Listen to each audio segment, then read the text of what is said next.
नमस्कार। जय हिंद, जय सनातन।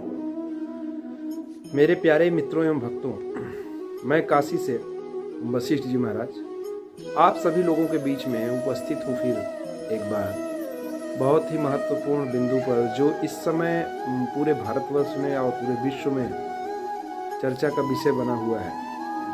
हमारे प्रिय सनातनी अनुज श्री धीरेन्द्र कृष्ण शास्त्री जी के विषय पर बागेश्वर धाम सरकार के ऊपर बहुत सारे मीडिया और बहुत सारे तथाकथित संस्थाएं उन पर बहुत प्रकार से प्रहार कर रही हैं, बहुत कटाक्ष कर रही हैं और बहुत सारे सवालों से उनको घेर रखा है।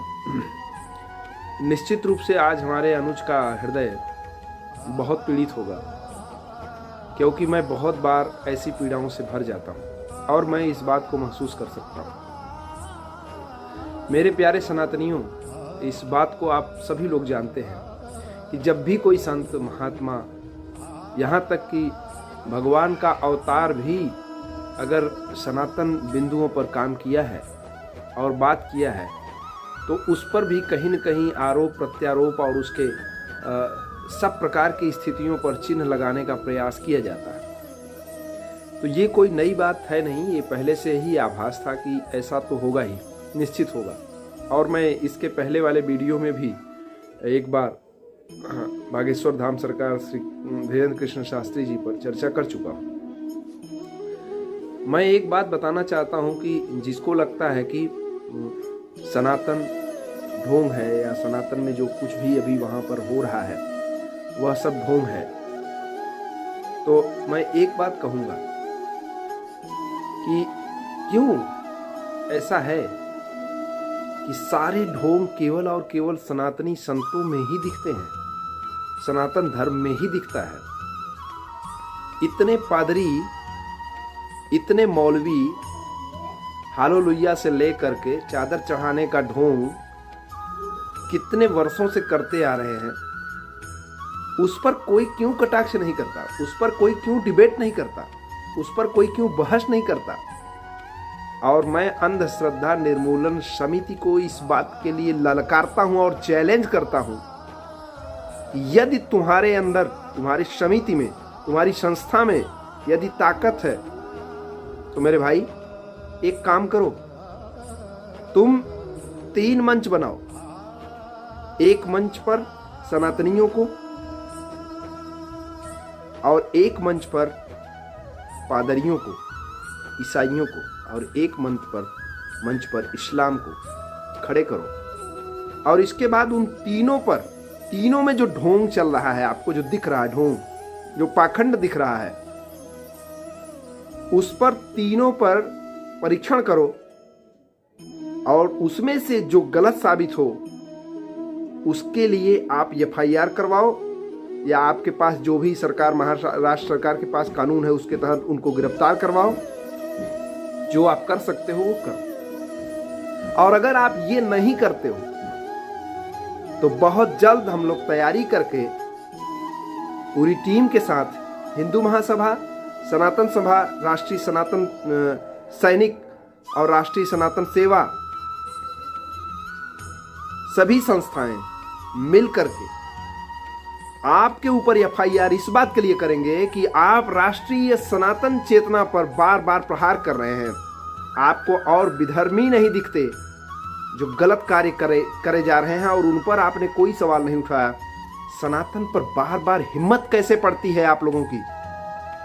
आप सनातनियों, संतों पर, सनातनी महात्माओं पर आप उंगलियां उठाते हैं। उसके पहले आपको ये नहीं दिखता कि और भी लोग यहाँ पर हैं जो अपने अपने आस्था, मजहब, अपने श्रद्धा के अनुसार बहुत कुछ कर रहे हैं और उनका तो मकसद सीधा और साफ होता है, धर्म परिवर्तन कराना। मात्र इतना ही उनका मकसद है और उसी के लिए वो सरेआम आंखों में धूल झोंक करके ढोंग पाखंड कर रहे होते हैं। वो आपको नहीं दिखता। चले आए मुंह उठा के, जिसको हुआ सनातनी संतों को आप घेराबंदी करना शुरू कर दिए। मैं आपसे कहता हूं मेरे सनातनी मित्रों, आप इस बार अगर सब लोग एक होकर के जवाब नहीं दिए तो आप बहुत पीछे चले जाओगे। पूरा राष्ट्र, पूरा विश्व, हमको पता है, हमने बहुत पहले कई भविष्यवाणियों में ये कहा है कि भारत विश्व गुरु बनने वाला है।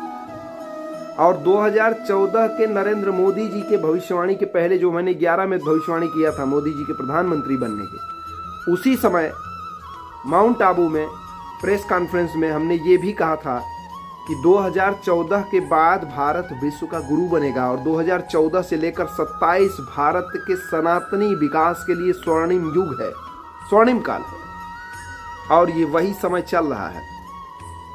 लेकिन मैं इतना कह सकता हूं आप लोगों को कि मैं उस हर धर्म योद्धा के साथ खड़ा हूं जो भी सनातन की सेवा कर रहा है, किसी भी तरह से कर रहा है, वो सभी सनातनी हमारा भाई है। और धीरेन्द्र कृष्ण पर उंगली उठाने वालों, बागेश्वर धाम सरकार पर उंगली उठाने वालों कि वो भूत प्रेत पिशाच के नाम पर ठगी कर रहे हैं, धंधा कर रहे हैं, कितना पैसा आपसे लिए? आपने कितना पैसा जाकर वहां जमा किया?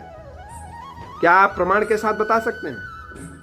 बेवजह किसी का नाम बदनाम मत करिए। और जो लोग उनका विरोध कर रहे हैं, वो कोई भी हो, मैंने सुना, एक मैं नाम नहीं लूंगा, एक शंकराचार्य जी भी उनके ऊपर उंगली उठा रहे हैं कि अगर ऐसा है, उनके पास इतनी शक्तियां हैं तो जमीन खिसक रही है, उस जमीन को ठीक कर दें, या उस जमीन में से जो हलचल हो रहा है उसको सही करवा दिया जाए, तब हम माने कि वो उनके पास शक्तियां हैं। अरे भाई, वो जमीन ही तो ठीक कर रहे हैं। सनातनी जमीन पर विदेशी आक्रांताओं ने जो धर्म परिवर्तन का खेला खेला था, उसी को उस व्यक्ति ने फिर से सनातन में घर वापसी करवाने का जो काम किया है, उसी के खिलाफ तो आज पूरे चारों तरफ आग लगी है।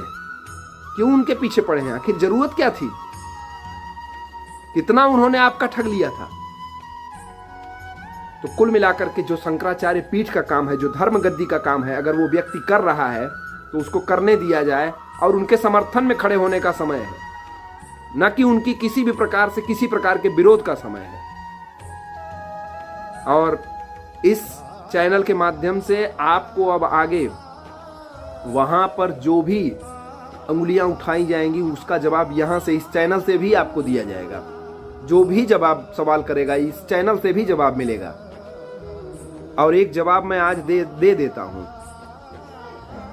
अभी एबीपी न्यूज पर या आज तक पर हमने देखा टीवी चैनल पर कि किसी ने कहा कि भाई ये तो ट्रिक है, जो उन्होंने